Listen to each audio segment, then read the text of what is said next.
Hello and welcome to this new video.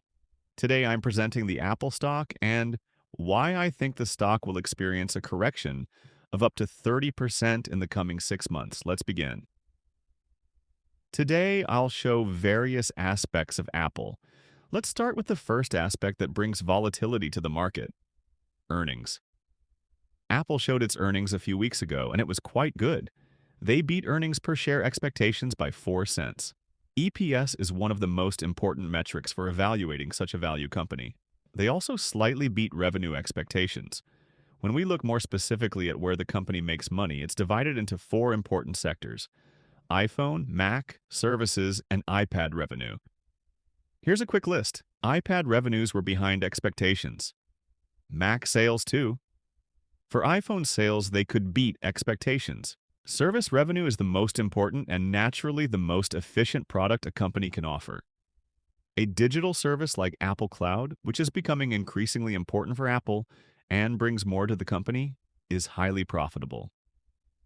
With the service, customers become even more loyal and must stick with Apple devices. With cloud services, they are much more profitable than when selling hardware. Apple should focus on service products in the coming years. And there they were behind expectations, which of course doesn't align with current trends like cloud and AI. They couldn't beat revenue expectations. Margin was slightly above expectations. Now let's look at the fundamental data. Apple has a 35.9 PE and 8.6 PS ratio, which is comparatively very high for such a company that isn't growing so strongly but already belongs to the value companies.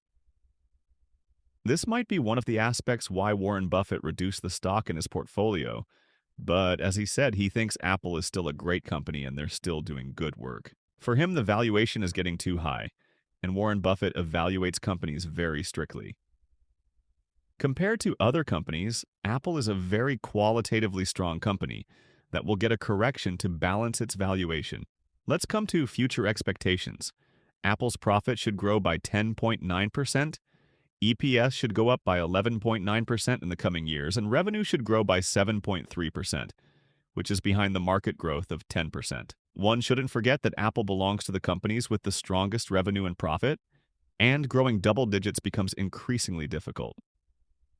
In America and Europe, Apple should focus on growing more in the cloud sector to escape dependency on China. And there's still the cooperation with OpenAI.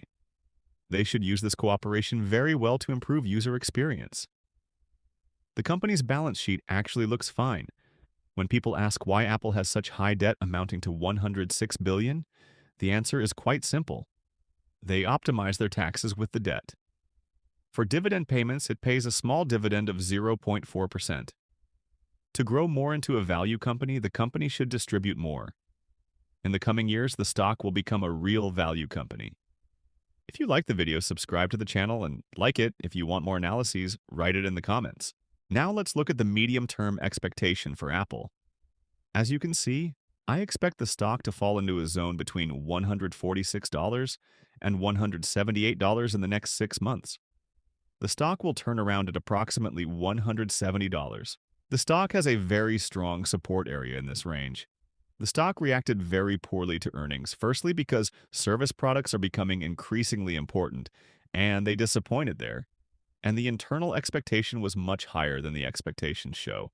With the OpenAI cooperation, Apple should ensure they earn money through the new AI services so they don't end up in a bubble like other companies.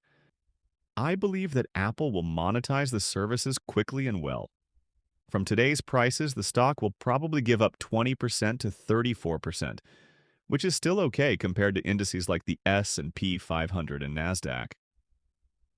Compared to other companies that will probably lose more than 40% of their market value, the stock will weather the correction phase well.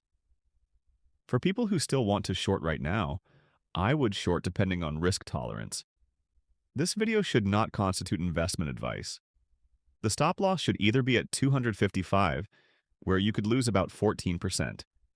Or for traders who want to set tighter stop losses, they could set it at the all-time high, which would result in an 8% loss. When the stock is below $180, I will buy in my own private portfolio and of course in our YouTube portfolio, which is currently up more than 40% in less than a year. Now let's look at Apple long-term. Looking long term, I estimate that Apple will expand their services much more strongly than many people believe. In the correction, the stock must not go below $120, which seems almost impossible from today's perspective. My price potential would be at least 83% up to 128% looking at the next 3 to 5 years, and there's naturally a chance that it extends further, but we'll see that in the future.